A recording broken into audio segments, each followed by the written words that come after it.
Oh, go na yan, di ba? Opo. Sige. Interview. Harap ka niya. Okay. I was surprised, Tito Boy, finally we meet you here. Kasi alam mo, ikaw talaga yung sadya ko. Doon sa ICTPH, sa Mega Mall. Eh, wala ka doon. Ay, naku, nagkataon I was disappointed. Yes. Kasi Tapos, ganito I messaged you. You followed back eh. Ay, biglang awa, Madam UK channel. So, sabi ko, hopefully, I got an interview with you right now. Para naman malaman ng taong bayan na merong bagong impersonator. Yes. By the name, i-ring ko yung ano. Yeah. Right? Yeah. Tito Boy? Yes, correct. Opo. So, ang tanong ko, that this is a good ambush interview. Paano na-start yung ano mo?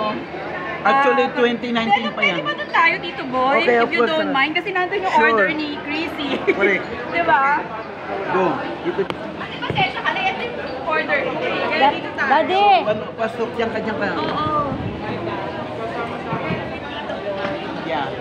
Ulit ko. Try start ulit. Start natin ulit, Tito Boy.